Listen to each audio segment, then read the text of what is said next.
One of the things I worry about in these hyper-tense, politically fraught times is to become so overwhelmed with the sound and the fury of our relentless politics so as to have little time or space for Jewish reflection.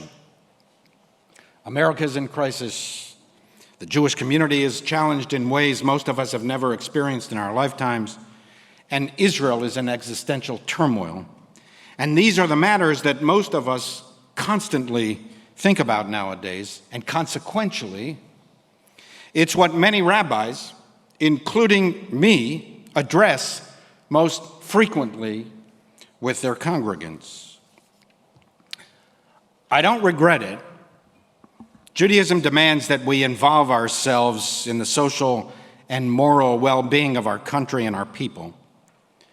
And in years to come, we will continue to voice our understanding of the application of age-old Jewish values to contemporary policies and debates. And even if you disagree with our conclusions, which of course is your prerogative, rabbis still have a responsibility, in the words of Rabbi Stephen Wise, to preach not only what you want to hear, but what we believe you need to hear.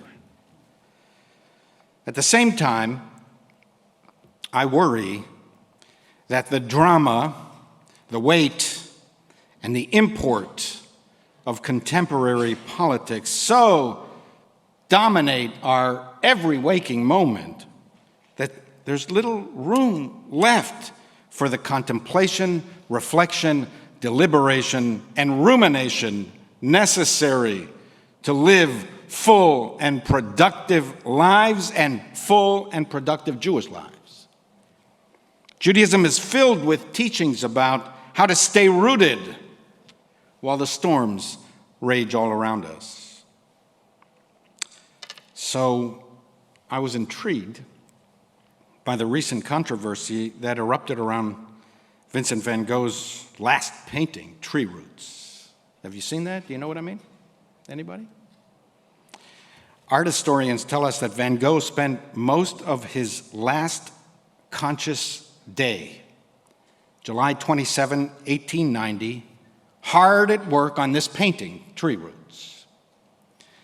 As the sun set into the mouth of the French countryside, tragically, he shot himself and died 36 hours later. He had long contended with mental health challenges.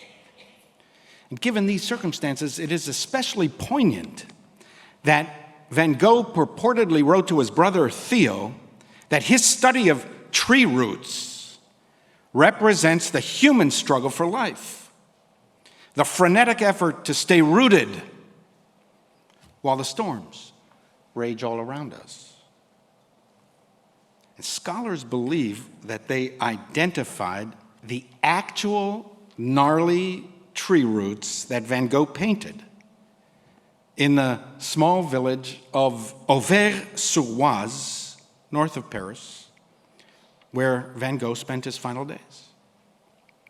It's very cool and highly fascinating to me.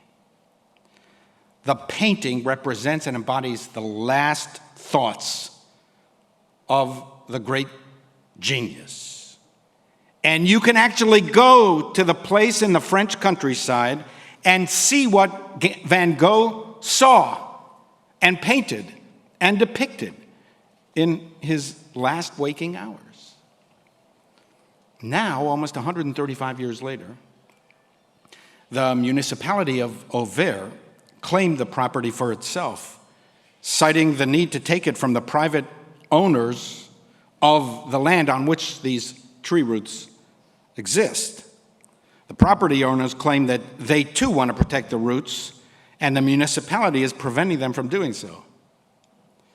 The French appeals court recently ruled in favor of the private owner against the municipality. And I've been trying to figure out why those tree roots are so compelling to me and so important to others that they would take the time and the money to sue one another to control the land of those gnarled tree roots. Perhaps it's the profit motive for both the municipality and the private landowner, but that only begs the question, why would so many people want to visit a small village north of Paris to look at some tangled roots in a field? Why are these roots so captivating? There's something about standing in the place where genius was expressed that creates a kind of vividness that cannot be attained by simply looking at a painting on a wall. In the field, we can imagine Van Gogh contemplating the next brush stroke. We can see him in our mind's eye. There's something of everyone in those tortured hours of that final day, in his struggle to stay rooted while the storms raged all around and within him.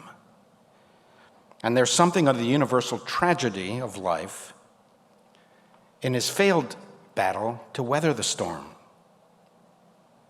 He was only 37. Had he lived and overcome, how many more ethereal works of genius might have been bequeathed to humanity? Perhaps hundreds. Throughout all the turmoil, frustrations, and disappointments, he couldn't stop painting. He would have continued to paint on and on, because it was as if his calling didn't really belong to him.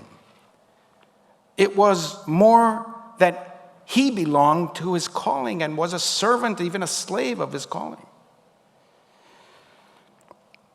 Most of us will produce nothing that history will consider consequential. And that's what Van Gogh's contemporaries thought of him as well. This immense historical figure who was unrecognized during his lifetime. Scholars believe he sold one, maybe two of his paintings for a pittance. This man, who could have lived 10 lifetimes in luxury from the proceeds of one of his paintings today, couldn't even support himself. What were his contemporaries thinking? Today, people will trek halfway around the world to stand in some nondescript field and look at tangled, twisted roots because Vincent van Gogh stood there. To them, it's a kind of sacred land, hallowed ground. Why? Do you remember that line, that opening line from Dante's Inferno? In the middle of the journey of life, I found myself in a dark wood, having lost the straight path. At some point, many of us, maybe most of us, find ourselves questioning whether we have lost the straight path of life. The pressures we bear, the personal trials and tribulations, overlaid with the social chaos all around us that buffets us every day.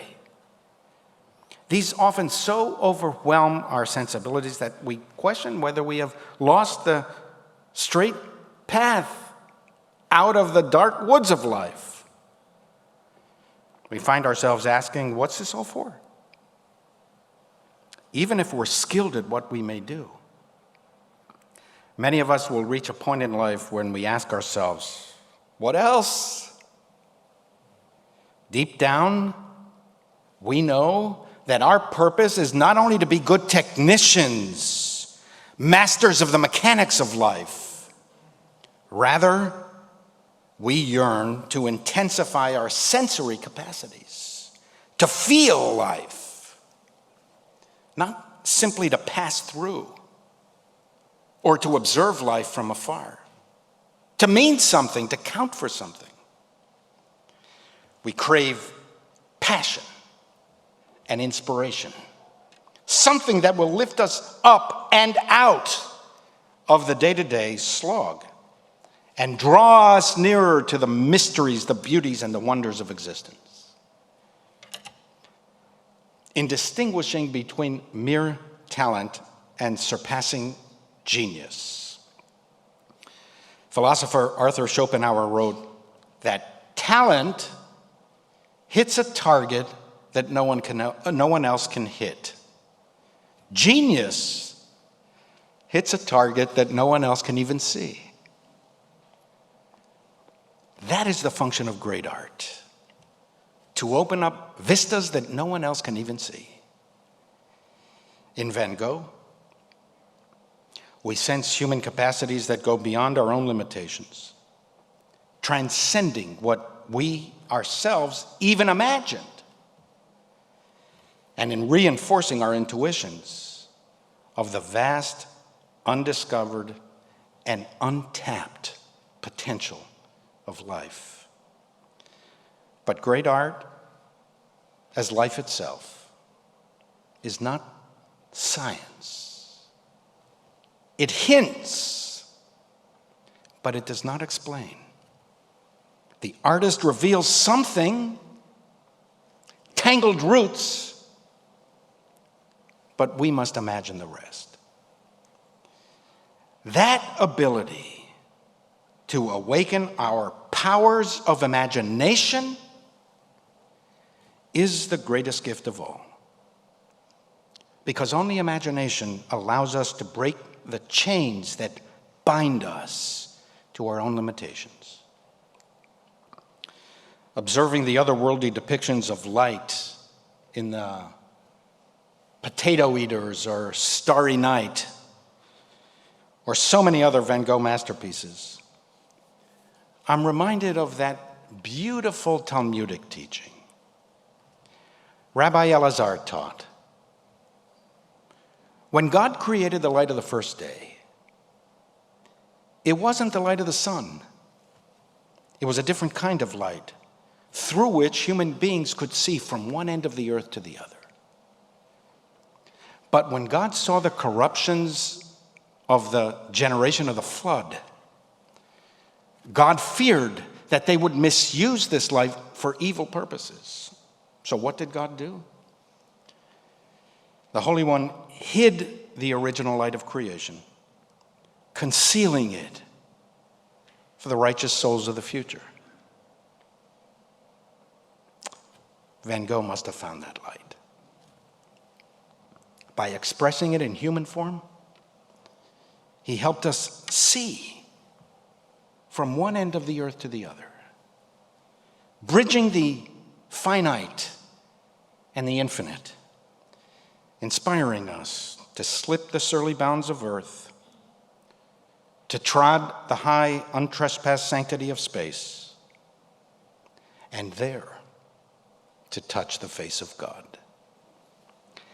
And in this way, those lowly tree roots set us free. In the words of that beautiful song about Van Gogh by Don McLean, now I understand what you tried to say to me, and how you suffered for your sanity, and how you tried to set them free. They would not listen. They did not know how. Perhaps they'll listen now.